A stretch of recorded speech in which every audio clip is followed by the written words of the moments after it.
18-year-old Henry Nowak had his whole life ahead of him when he went for a night out with his friends in Southampton. Walking home at around 11 p.m, Henry was in good spirits as he exchanged messages on Snapchat. Then he encountered 23-year-old Vikram Digwa, caught on camera saying, "I am a bad man." Digwa whipped out an 8-inch Shastar knife. Digwa then viciously attacked Henry, aggressively pursuing him as he desperately tried to flee, leaving a literal trail of blood. Police were then called to the scene. Now, if you haven't seen this story already, try to guess what the police did when they arrived. Go on, have a go. Crazy man carrying an 8-inch blade. Victim bleeding out. What's the first thing the police did? Well, obviously, they arrested Henry for being racist.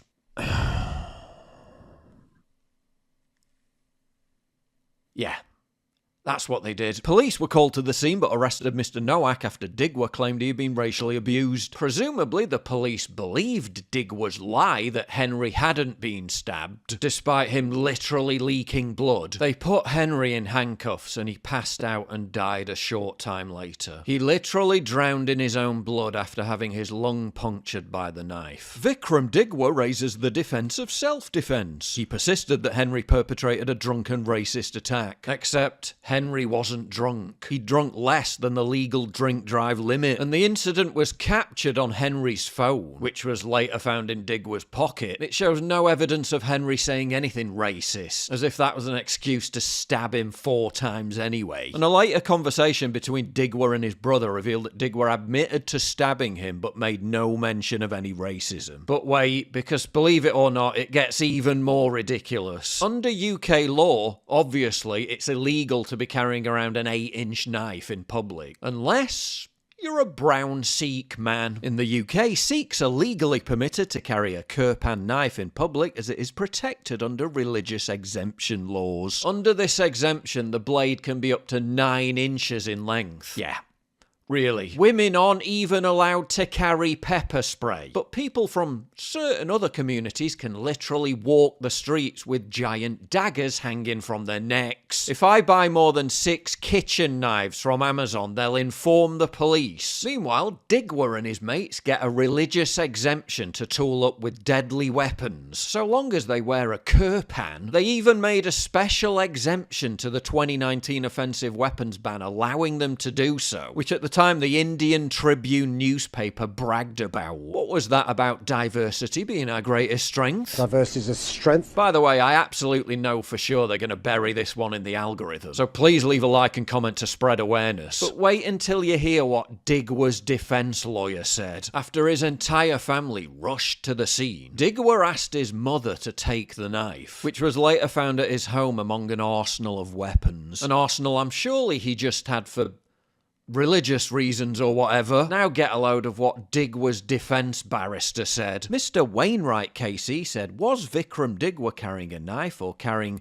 for legitimate religious purposes, a kirpan dagger for religious reasons? Totally legitimate purposes. The fact that his victim's blood and fatty tissue was found on it, well, does that really matter? They're actually claiming Digwa acted in self-defense because Henry might have said something racist. The prosecution say there was categorically not a racially motivated attack by Mr. Nowak, but have they made you sure of that with evidence? Was there a deliberate intention by Vikram Digwa to inflict really serious harm or kill when he used his kirpan? Or was he acting in the heat of the moment in self-defense? He stabbed him 4 times, puncturing his lung. Acting in self-defense against what? Mean words, which there's no proof he even said anyway. But did Digwa and his brother at the time realise they were dealing with a dying man? Yeah, the massive trail of blood might have been a clue. Or was their anger generated by someone who was drunk, who had racially attacked them, and they weren't aware of the extent of those injuries? Again, as if alleged unpleasant words justify stabbing someone 4 times, then lying about it to the police, so they arrest the guy who's literally dying for being racist. Same Hampshire police force, by the way, which arrested a veteran for posting a meme which upset the rainbow people. Can you just remind me again why I'm being arrested? Right, so you're under arrest for section 127 of the Communications Act. While failing to even respond to 78% of burglaries. Same police force that's launched endless campaigns against knife crime.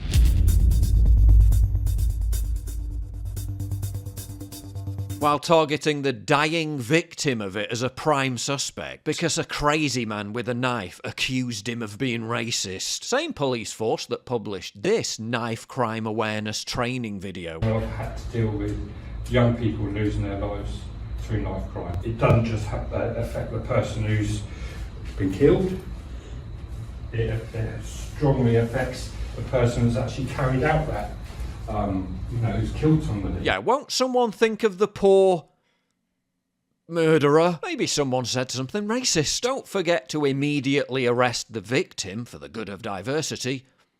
Just in case. Add what happened to Henry Nowak to the ever-growing list of examples where so-called anti-racism leads to actual real-world harm. The Mannheim attack, where the police officer who rushed in to arrest a German anti-Islam activist was immediately stabbed in the neck by an Afghan Islamist. The Nottingham killer who wasn't sectioned because he was black. The entire grooming gang scandal, which was covered up by authorities because they didn't want to be seen as racist. And of course the biggest example, the fact that the Manchester Arena jihadist wasn't stopped because the security guards who saw him acting suspiciously didn't want to be called racist. Pathological altruism has metastasized into a societal norm where being racist is treated as worse than being a literal murderer. Now don't forget when George Floyd happened, which whatever you think happened as a result of police action, it happened thousands of miles away in a different country. Yet hundreds of thousands of people took to the streets in the UK to protest it. Our entire society and culture was changed. This happens to Henry as a result of police action, and it's barely a news story. Here today, gone tomorrow. And what will change? Absolutely nothing. Why? Because the victim was white and the perpetrator wasn't.